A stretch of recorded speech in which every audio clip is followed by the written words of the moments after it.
Hello, I'm going to talk about the two kind of advices that we go to. And I understand everyone wants someone to talk to, but you really have to make sure it's a trusted person that you have to go to. Be it a pastor, be it a religion person, be it a relative, he or she should be a very trusted person that you can go to. A person that wouldn't share your experience that you've shared to him or her to somebody else, because you really want it to be private, right? And we normally share to people things that we cannot handle, right? Yeah, and all that. I decided not to do that long ago when I realized that instead of sharing to people what I'm going through to seek their sympathy and their wisdom, I can go to my Father, my Heavenly Father. And the way I do that, I take two chairs, I'll take them to the garden, I'll take them to a very quiet place, I'll get in my prayer room or my prayer closet, and I'll start talking to God of all that I feel like. So if I need to cry, I'll cry right there. Actually, I know some of my African friends who will wonder why would an African man cry, but sometimes, man, you need to in private.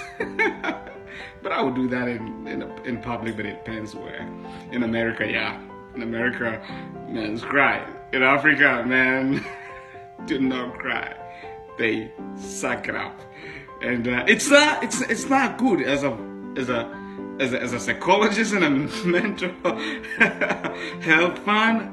I'd rather tell you it's not really a good thing. If you really are in the mood to cry it out. It really helps. So there is this situation that you go through and you feel like you need to talk to someone. So there are two people that you have to watch out about. They are sympathetic advices. It might be your sister, it might be your father, it might be your mother, it might be anybody else. So the sympathetic advices will actually try to make you feel good, and they'll only tell you the truth that will make you feel good. And if maybe you'll be sharing about someone that you think wronged you, they will actually be on your side, and they will be a little bit negative about the other person that you're talking to.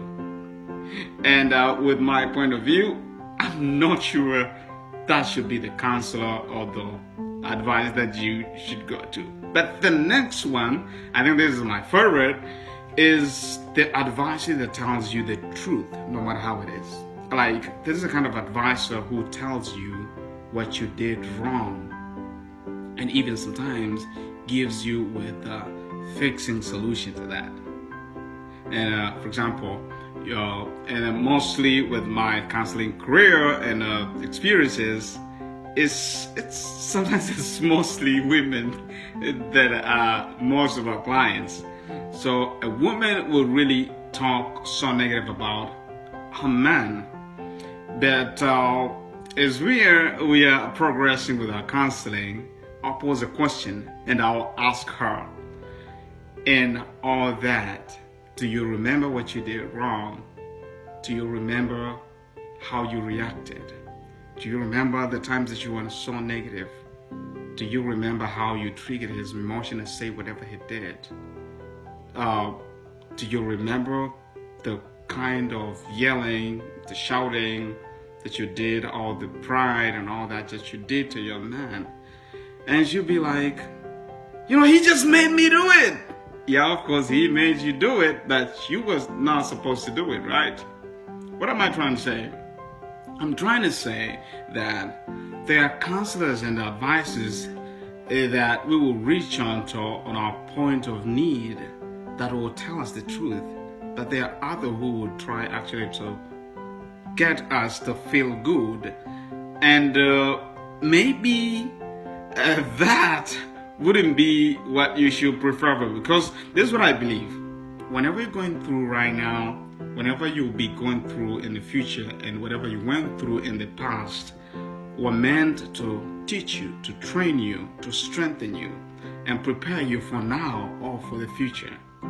And if you would only need easy, smooth, painting words, you might not grow and you might not use the situation that you are in positively for your own maturity. You might only end up having a lot of reasons to blame people for your own faults. What am I trying to say? Actually, I'm about to tell you the third type that I prefer, and actually this is kind of advice and counsel I am. I'll try to be sympathetic, and I'll tell you the truth. I mean, I'll really show you that I feel you, but I'll also tell you the truth. So the third one is one that incorporates all of it. Like, you feel the person, and I'm actually talking to you as a trusted person that somebody would run to, but also you as a person who would seek to be counseled or to be advised with somebody else. So you might really want to try using all both types, being sympathetic but also being truthful. So if you're advising somebody who is going through relationship challenges, financial challenges, and trying to blame someone for all that is happening, yeah, feel him, feel her, but at the end of the time, tell him or her the truth, no matter how it is. It might be a hard truth, but they need to hear that. If they don't, they won't grow. That situation that they're going through will never mean anything to them. God bless you as you become a counselor or advisor to somebody else, but also when you go seeking the same thing to somebody else. God bless you. Thank you for listening to this Tyson from Faith exercise. Take that exercise. It might help you.